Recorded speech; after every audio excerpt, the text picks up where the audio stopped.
ለእንጨት የሚሰግድ ለድንጋይ የሚሰግድ በባህር የሚያመልኩ መድኃኒት የሚቀምሙ ጠንቋዮች ነበሩበት።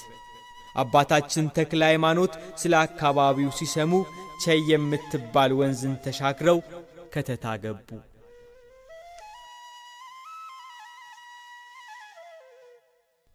የአካባቢው ሕዝብ ካምልኮተ እግዚአብሔር ወጥቶ ግብሩ እንደ እንስሳ ሆኖ አገኙት።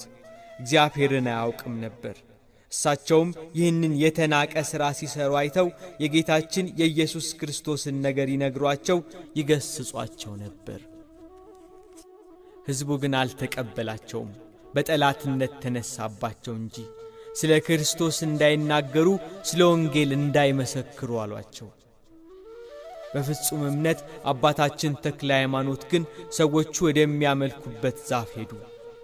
በዛፉ ያደረ ሰይጣን እኔ ፈጣሪያችሁ ነኝ የሚል ድምፅ ያወጣል።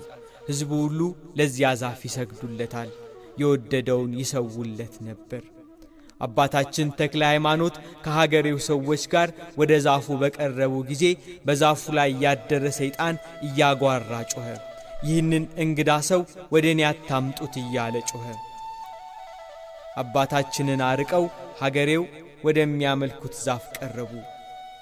ተክለ ሃይማኖት ግን ፊታቸውን ወደ ምስራቅ መልሰው እጃቸውን ዘርግተው በተመስጦ ስለ ወገኖቻቸው ወደ እግዚአብሔር ይለምኑ ነበር። አቤቱ በፍጥረት ላይ የሚሰለጥነውን ይህንን ሰይጣን ከእግሮቻችን በታች ጣልልን። አቤቱ ይህንን ሰይጣንን አዋርደው። ዘወትር ይረዳሃል ብለህ የነገርከኝን የመላእክት ሁሉ አለቃ የሆነውን ቅዱስ መልአክ ሚካኤልን ላክልኝ። የዚህንም ሰይጣን ኀፍረቱን ግለጥበት። ጌታ እግዚአብሔር ሆይ ምግባር ያንተ ነህ። በዚህ በተሰበሰቡ ሰዎች ፊት ስምህ ይታወቅ፣ ሥራህ ይገለጥ።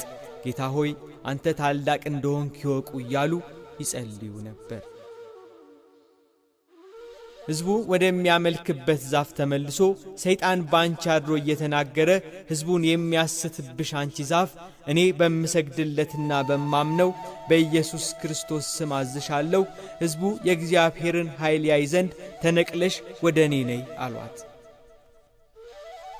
ሕዝቡ ለዛፉ ሲሰግድ ያ ዛፍ ከስሩ ተነቅሎ እንደ እግረኛ እየተወናጨፈ አባታችን ተክለ ሃይማኖት ባሉበት መጥቶ ቆመ።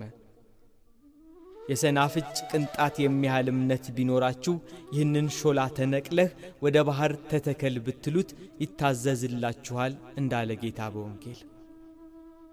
በዛፉ ያደረ ሰይጣን አንተ ክፉ ሰው ካንተ ወዴት ትሸሻለሁ? መላዋን የጽላል